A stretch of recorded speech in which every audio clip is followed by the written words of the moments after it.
Shalom, shalom. Today will be Daniel 11 and 12. Chapter 11. And in the first year of Darius the Mede, I myself stood up to support and protect him. And now I declare the truth to you. See, 3 more sovereigns are to arise in Persia, and the fourth is to become far richer than them all. And by his power, through his riches, he stirs up all against the rulership of Greece. And a mighty sovereign shall arise, and he shall rule with great authority, and do as he pleases. But when he has arisen, his rule shall be broken up and divided toward the 4 winds of the heavens, but not among his descendants, nor according to his authority with which he ruled, because his rule shall be uprooted, even for others besides these. And a sovereign of the south shall become strong, and one of his princes, and he shall be strong over him, and shall rule. His rule shall be a great rule. And at the end of years they shall join themselves together, and a daughter of the sovereign of the south shall come to the sovereign of the north to make an alliance.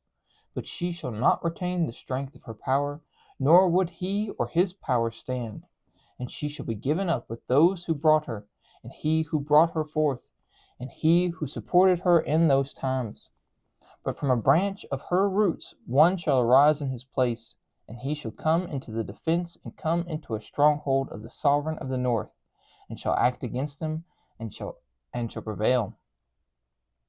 And also their mighty ones, with their princes and their precious utensils of silver and gold, he shall seize and bring to Mitzrayim, and he shall stand more years than the sovereign of the north. Then he shall enter the reign of the sovereign of the south, but shall return to his own land. But his sons shall stir themselves up and assemble a great army, and he shall certainly come and overthrow and pass through, then return to his stronghold and be stirred up. Then the sovereign of the south shall be enraged and go out to fight with him, with the sovereign of the north, who shall raise a large army, but the army shall be given into the hand of his enemy. And he shall capture the army, his heart being exalted, and he shall cause tens of thousands to fall, but not prevail. And the sovereign of the north shall return and raise an army greater than the former, and certainly come at the end of some years with a great army and much supplies. And in those times many shall rise up against the sovereign of the south, while some violent ones among your people exalt themselves to establish the vision, but they shall stumble. Then the sovereign of the north shall come in and build a siege mound, and capture a city of strongholds, and the arms of the south shall not stand, nor his choice people, for there is no strength to stand. So his opponent shall do as he pleases, with no one standing against him, and stand in the splendid land with destruction in his hand.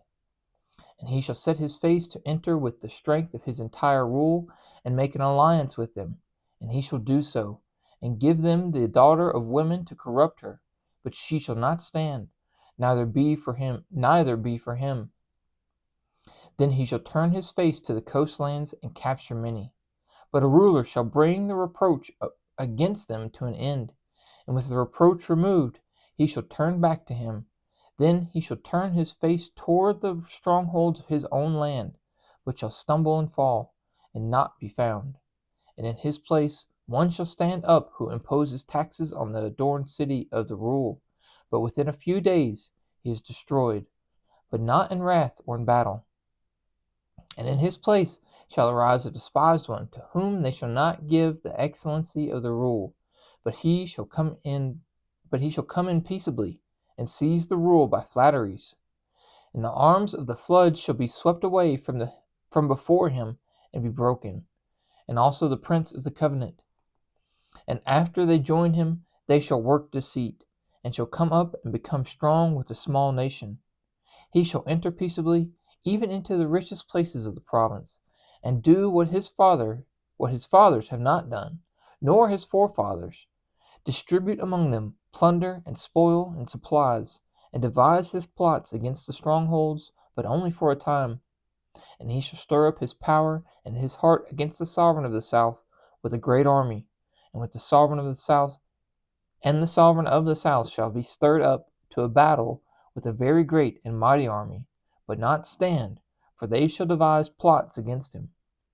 And those who have been eating his food shall destroy him, and his army be swept away, and many fall down slain. And both these sovereigns' hearts are to do evil, and speak lies at the same table, but not prosper, for the end is still for an appointed time. Then he shall return to his land with much supplies, and his heart be against the set apart covenant, and he shall act, and shall return to his land.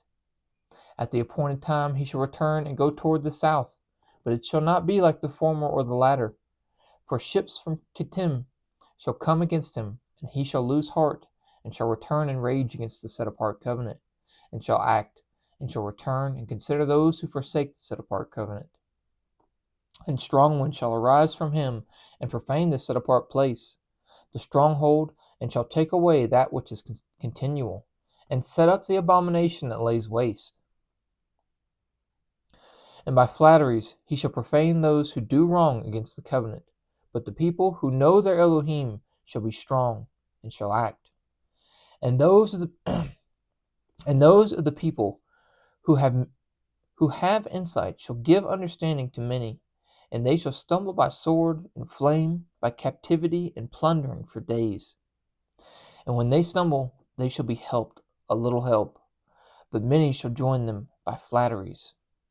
And some of those who have insight shall stumble, to refine them, and to cleanse them, and to make them white, until the time of the end, for it is still for an appointed time. And the sovereign shall do as he pleases, and exalt himself, and show himself to be great above every mighty one, and speak incredible matters against the El of mighty ones, and shall prosper until the wrath has been accomplished. For what has been decreed shall be done, and have no regard for the mighty ones of his fathers, nor for the desire of women, nor have regard for any mighty one, but exalt himself above them all. But in his place he shall give esteem to a mighty one of strongholds, and to a mighty one which his fathers did not know. He shall give esteem with gold and silver, with precious stones and costly gifts.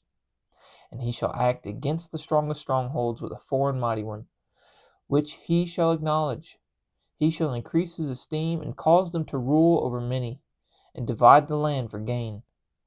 At the time of the end, the sovereign of the south shall push at him, and the sovereign of the north shall rush against him like a whirlwind. With chariots, and with horsemen, and with many ships, he shall enter the lands, and shall overflow and pass over, and shall enter the splendid land, and many shall stumble. But these escape from his hand, Edom and Moab, and the chief of the sons of Ammon. And he shall stretch out his hand against the lands, and the land of Mitzrayim shall not escape.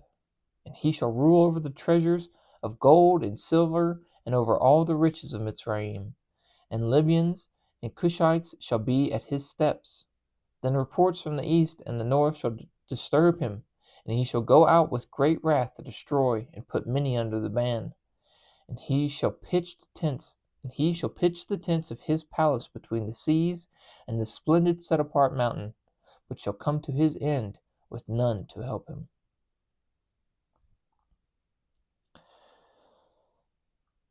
Now at that time, Michael shall stand up, the great head who is standing over the sons of your people.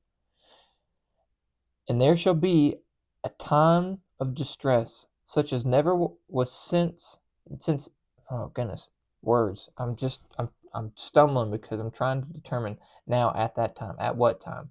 At the end time or at this time?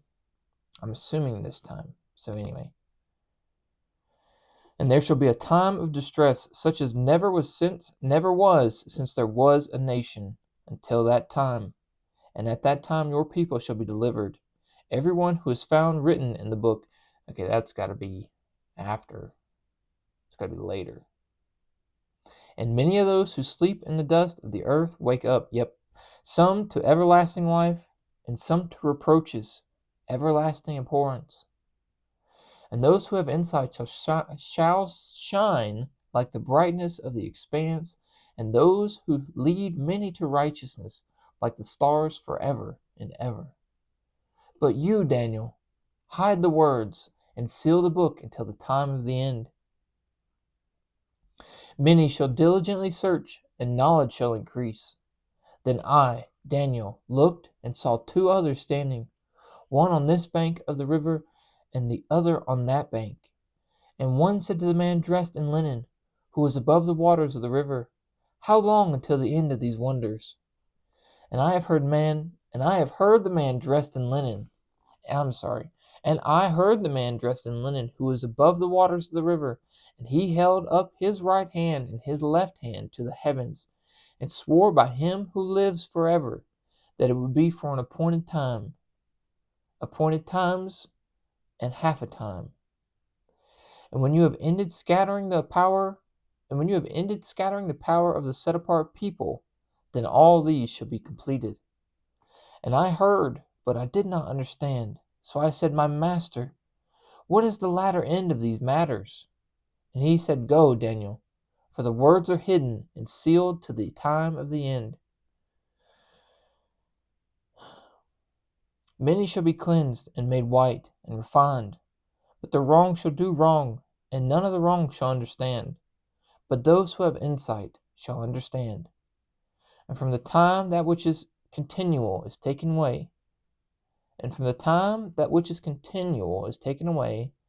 the abomination that lays waste is set up, is 1,290 days. Blessed is he who is waiting earnestly, and comes to the 1,335 days. But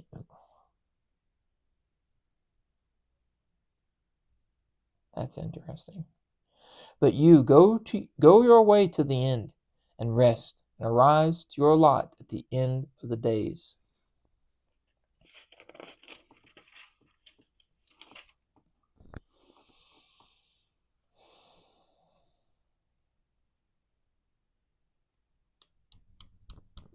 I wish I knew more history at this point, because I'm certain this is the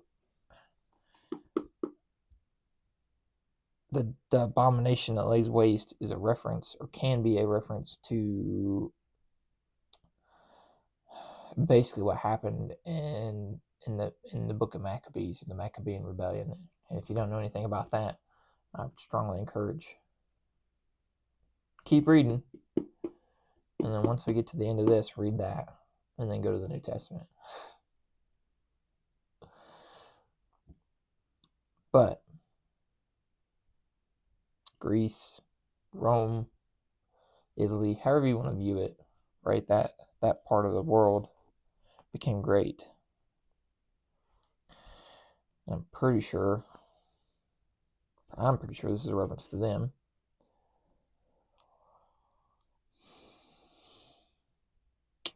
This is a reference to a resurrection.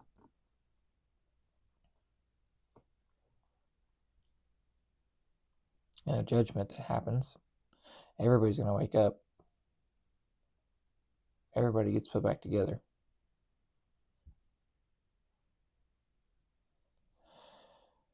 And then, from my understanding, it's those that don't make it, that don't receive everlasting life, receive everlasting death. And the abhorrence here is the set apart, you being separate from, not the literal set apartness, but you being separate from God forever. But what do I know? Anyway, it's a short one today. I love you guys.